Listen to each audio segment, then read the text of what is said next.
Hello hello, मेरी आवाज़ आ रही है आपको? हेलो, ठीक। हेलो, मेरी आवाज़ आ रही है? ओके। गुड मॉर्निंग स्टूडेंट्स, कैसे हैं आप सभी लोग? Hope you are doing well. तो जैसे कि हम बात कर रहे हैं यूनिट्स एंड मेजरमेंट की और डिड्यूसिंग, और जो हमारा जो कंसेप्ट है वो है deducing relation among the physical quantities. Simply means कि with the help of dimensional analysis हम ये चेक करेंगे कि जो ये फॉर्मूला है t is equal to 2πm/k, क्या ये करेक्ट है या नहीं है। और अगर ये करेक्ट है नहीं है, ओके, अगर ये इनकरेक्ट है तो हमें इसको करेक्ट करना होगा, ठीक है। तो तरीका बहुत आसान है। क्वेश्चन क्या है ये समझने की कोशिश करते हैं। एक्चुअली क्वेश्चन ये है कि ये आपका कोई भी मास है, ठीक है, ये मान लीजिए एक फिक्स्ड एंड है, करेक्ट। ये जो मास है ये अटैच्ड है स्प्रिंग से, करेक्ट, और मान लीजिए ये फिक्स्ड एंड है, ठीक। अगर आप क्या करोगे, इस मास को पकड़ते हो, ठीक है, और इसको आप क्या करते हो, फोर्स इस डायरेक्शन में लगाते हो और बाद में इसको छोड़ते हो, तो ये करेगा टू एंड फ्रो मोशन करने लग जाएगा, अपनी मीन पोजीशन के क्या हो जाएगा, टू एंड फ्रो मोशन करने लग जाएगा। और सच अ मोशन, और you can say such an oscillation is called simple harmonic motion. जैसे कि ये हमारे क्वेश्चन में कहा गया है कि a body of mass m, जिसका कि मास m है, ठीक है। और हम एक्चुअली इसने ये वाला केस ले लिया, इसका दो केसेस बनते हैं इसके, ये लाइक दिस, ये आपका स्प्रिंग है और ये मास उसने अटैच कर दिया है लाइक दिस, ठीक है, this is your mass, correct, और जिसका कि मास m है। अगर आप इसको इस तरह से नीचे की ओर को पुश करते हो, ठीक है, खींचते हो, आप इसको फोर्स अप्लाई करते हो, तो ये करेगा आपका टू एंड फ्रो मोशन करने लग जाएगा। ये दोनों ही केसेस एक ही तरीके के हैं, ठीक। तो ये कह रहा है कि एग्जीक्यूट करेगा सिंपल हार्मोनिक मोशन। तो आपको फाइंड आउट करना है कि जो ये रिलेशन है क्या ये करेक्ट है नहीं है। तो आसान तरीका क्या है, solution. According to principle of homogeneity, left hand side और राइट हैंड साइड की डायमेंशंस क्या होनी चाहिए, सेम होनी चाहिए। तो यहाँ पर लिखते हैं इस इक्वेशन को, t is equal to 2πm/k, ठीक है। t क्या है, टाइम, टाइम की डायमेंशन क्या होती है आप अच्छी तरह जानते हैं, t for time, time second, इसी तरह से नोट करते हैं, ठीक है। 2π एक कांस्टेंट क्वांटिटी है, ठीक है। Mass that is noted by m, और k एक्चुअली क्या है यहाँ पर, स्प्रिंग कांस्टेंट है, k is noted by spring constant, spring constant, ठीक है। एक फॉर्मूला होता है F is equal to minus का की एक्स, जहाँ पर F क्या है, फोर्स अप्लाइड, ठीक है। ये क्या होता है, रेजिस्टिंग फोर्स, ठीक है। जब भी आप क्या करते हैं, किसी भी स्प्रिंग पर फोर्स लगाते हैं, ठीक है, लेटस से आपने फोर्स लगाया डाउनवर्ड्स, तो ये जो स्प्रिंग है एक अपवर्ड फोर्स क्या करने लग जाएगा, इस मास पर लगाने लगेगा, ठीक है।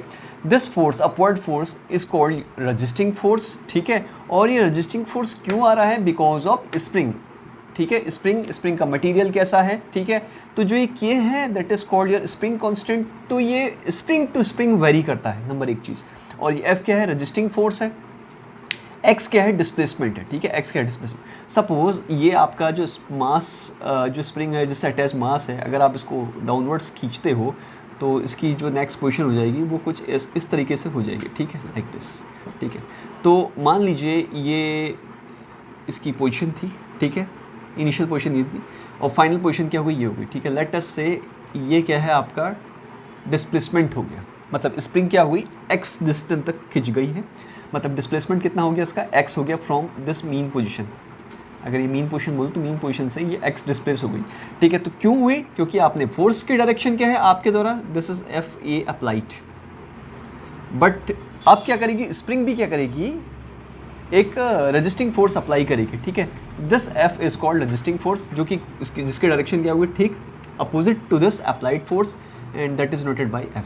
तो यहाँ पर जो नेगेटिव साइन आता है, नेगेटिव साइन ये बताने की कोशिश करता है कि जो रेजिस्टिंग फोर्स है वो हमेशा अपोज करता है किसका, इस डिस्प्लेसमेंट का, ठीक है, इस डिस्प्लेसमेंट का अपोज करता है। क्यों करता है आप अच्छी तरीके जानते हैं, because for every action there is equal and opposite reaction, ठीक है। तो स्प्रिंग की जो प्रॉपर्टी होती है जिसकी वजह से ये क्या करता है, अपोज करता है, that is called your spring constant. तो इसका यहाँ पर जो डायमेंशन है, ठीक है, डायमेंशनल फॉर्मूला जो लिखेंगे हम इसका, that is F is equal to, ये हो जाएगा, माइनस साइन को इग्नोर कर सकते हैं यहाँ पर, चूँकि हम लिखते हैं F अपॉन में एक्स, एक्स का डिस्प्लेसमेंट, फोर्स की यूनिट क्या होती है बताइए, न्यूटन, ठीक है। और न्यूटन को आप क्या लिख सकते हैं, kg metre per second square, ठीक है। और आपका x क्या है, डिस्प्लेसमेंट, जो कि क्या होता है आपका मीटर में होता है। तो हम कुछ इस तरह से लिख सकते हैं इसको, kg metre second square, into metre, metre से मीटर कैंसिल आउट हो जाएगा, करेक्ट। तो ये क्या हो जाएगा kg, that is m second, that is t square m t minus 2, correct. अब इसको हम यहाँ पर पुट करते हैं, m t माइनस 2, करेक्ट। तो देख लीजिए आप, m से m कैंसिल आउट हो जाएगा, इसको आप ऐसे भी लिख सकते हैं, और ये t की पावर 2 ऊपर पहुँच जाएगा, कैंसिल आउट हो जाएगा। बट आप देख लीजिए, this is right hand side, this is left hand side, जो कि इक्वल नहीं है। तो इट इज़ क्लियर दैट कि जो ये फॉर्मूला है, it is a time period of oscillation, ठीक है, under simple harmonic motion when mass is attached to the spring is not correct. तो करेक्ट क्या होगा, ठीक है, तो करेक्ट करते हैं इसको, ठीक है। तो आई थिंक ये आप नोट कर लिया होगा, इसे मिटा देते हैं।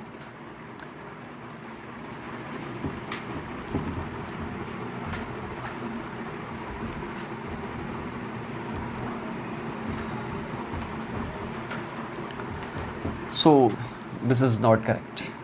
सो व्हाट इज़ करेक्ट, तो हम देखते हैं टाइम पीरियड किस पर डिपेंड करता है। नंबर 1 2 पाई पर डिपेंड करता है, नंबर 2 मास पर डिपेंड करता है, लेटर से मास की पावर a है, k क्या है, स्प्रिंग कांस्टेंट यहाँ पर, तो इसकी पावर b कर देते हैं, ठीक है।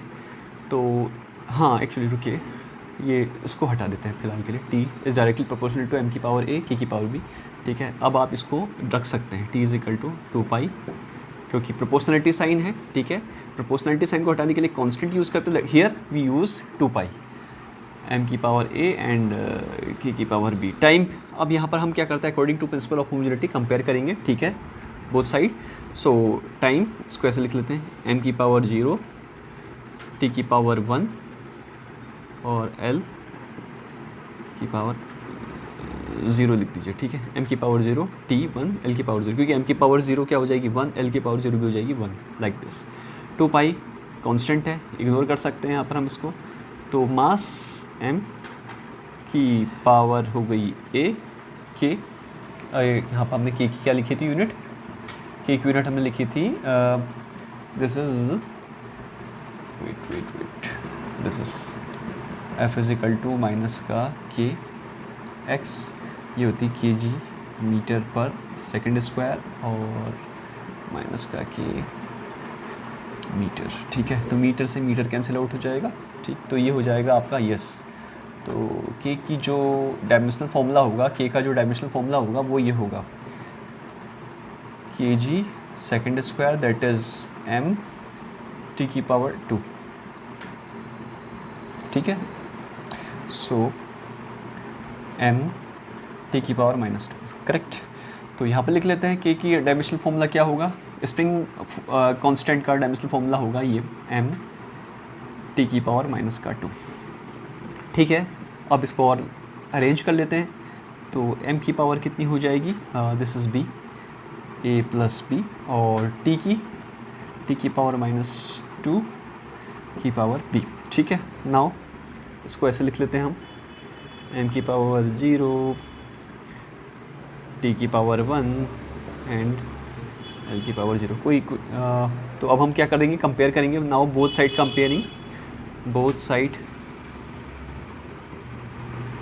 कंपेयरिंग, तो कंपेयर करने पर हमें मिलता है a plus b is equal to 0, t की पावर 1 है, l तो है नहीं यहाँ पर, सो कोई दिक्कत नहीं, l का कोई इसमें ऑप्शन नहीं है। सो t है टाइम की पावर यहाँ पर 1, और यहाँ पर क्या है माइनस का 2b, सो माइनस का 2b that is equal to 1, so b is equal to minus का 1/2, ठीक है। From here a is equal to minus का b, ठीक है। तो b की वैल्यू को पुट कर देते हैं, तो माइनस का 1/2 that is equal to 1/2, correct, ठीक है। नाउ अब ये जो सारी वैल्यूज़ हैं a और b की, तो हम ये पुट करते हैं कहाँ पर, इस इक्वेशन में पुट करते हैं, तो यहाँ पर करते हैं इसको।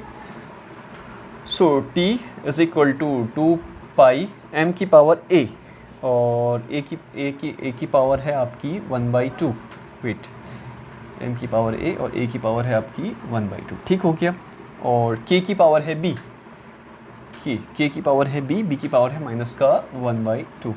So t is equal to 2 pi m upon में k, कुछ इस तरीके से हम लिख सकते हैं। So this is the correct formula for simple harmonic motion when mass is attached to the spring and it executing simple harmonic motion। ये ठीक वैसा ही फॉर्मूला है जैसे कि हम क्या कर रहे थे अपनी पिछले वाले एग्जांपल में हमने देखने की कोशिश करी थी कि हमने क्या किया, एक बॉब अटैच कर दिया और बॉब को हमने क्या कर दिया, धागे से बांध दिया है, स्ट्रिंग से बांध दिया है, उसको फिक्स कर दिया है और नाउ ये टू एंड फ्रो मोशन देने लग जाएगा। और जो उसका फॉर्मूला था that is equal to T is equal to 2 pi under root L upon G. ठीक है, so this is another example of dimensional analysis. ठीक है, डायमेंशनल एनालिसिस का एक एग्जांपल था जिसके ज़रिए आप क्या कर सकते हैं, इस तरीके से न्यूमेरिकल को करेक्ट कर सकते हैं, फॉर्मूला को करेक्ट कर सकते हैं। ठीक है, सो आई थिंक इस तरीके से कई सारे और न्यूमेरिकल्स हैं। ठीक है, तो आप भी प्रैक्टिस करेंगे इन न्यूमेरिकल्स को। ठीक है, so thank you to all और thank you for watching my video. ठीक है, and hope if you like then इसको क्या करेंगे आप प्रमोट कीजिएगा और सब्सक्राइब कर दीजिएगा। Thank you very much.